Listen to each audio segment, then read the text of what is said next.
अस्सलाम वालेकुम। हम students chapter number 7 9th physics का पढ़ रहे हैं। तो हमने पिछला जो टॉपिक डिस्कस किया था वो था इलास्टिसिटी एंड इलास्टिक लिमिट। अभी जो टॉपिक आ रहा है आगे हमारा वो है इसी से रिलेटेड एक एग्जांपल रह गई थी, वो भी आपको करवा दूँ। एग्जांपल है हमारे पास 7.5 जो एग्जांपल है वो चेक करते हैं। बुक पे आपकी नज़र चाहिए कि When a weight of 30 newton is hung from a spring, weight हमारे पास यहाँ पे दिया गया है, उसकी लेंथ ओरिजिनल लेंथ जो है वो 2 मीटर है। Its length becomes 2.20 metre.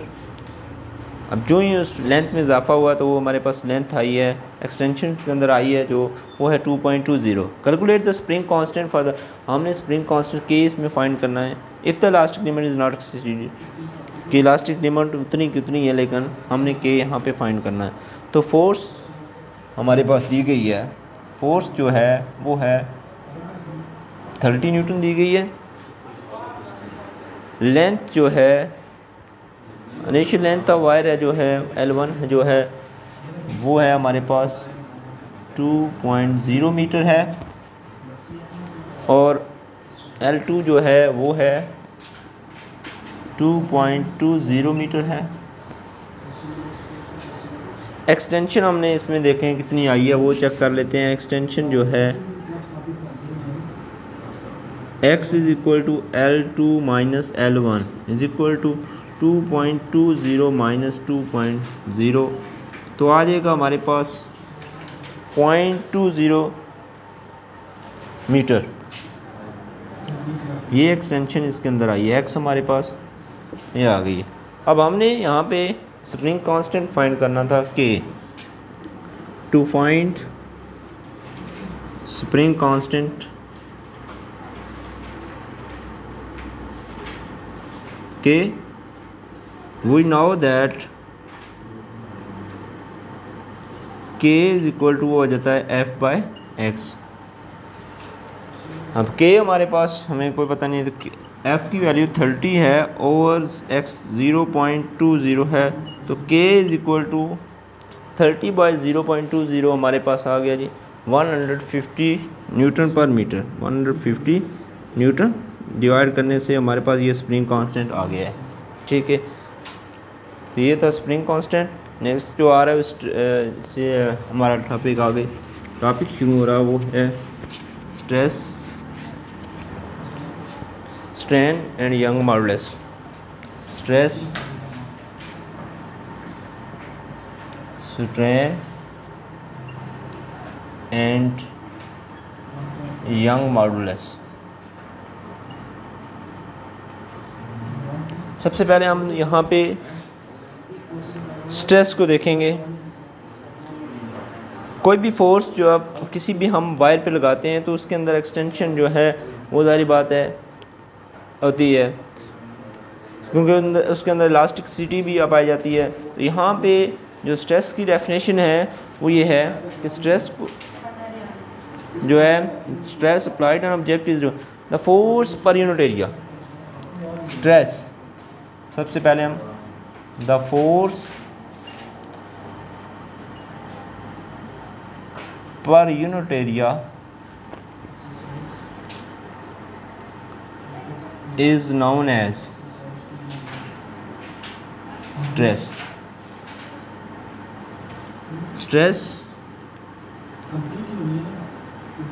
Stress को डिनोट करते हैं अल्फा से, सिग्मा से, तो is equal to force over area होता है। ठीक है, ये है स्ट्रेस, यानी force per unit area is known as stress. इसकी यूनिट जो है वो आपको पता होनी चाहिए। यूनिट इसकी है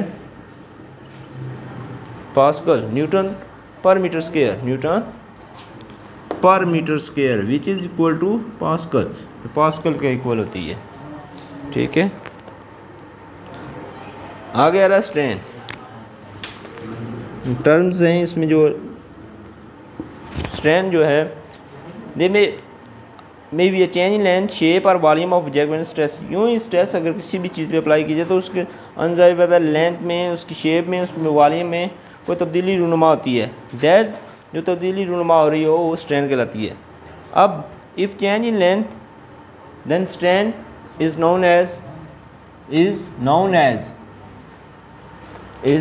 एज स्ट्रेन। अब टेंसाइल स्ट्रेन जो है हम इसमें देखेंगे कि इफ़ चेंज इन लेंथ, अगर किसी भी लेंथ में उसमें तब्दीली आ रही हो तो अगर उसकी शेप या वॉल्यूम चेंज हो रहा हो तो उसे हम कहेंगे स्ट्रेन। स्ट्रेन क्या है कि change in length, strain is equal to change in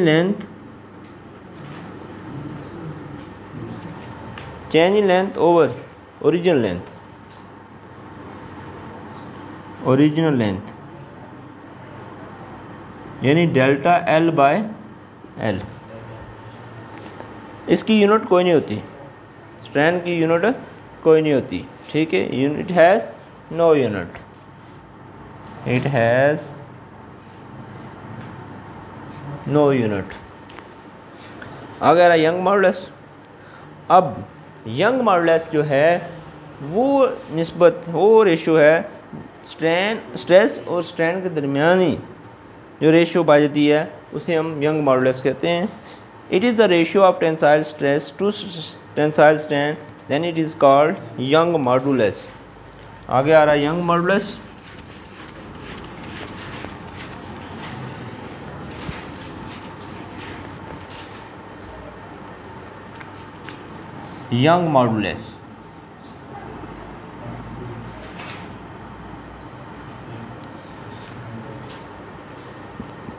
young modulus है जो वो है, it is the ratio of tensile stress, it is the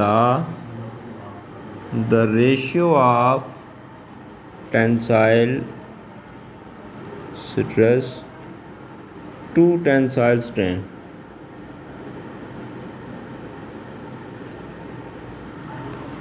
is known as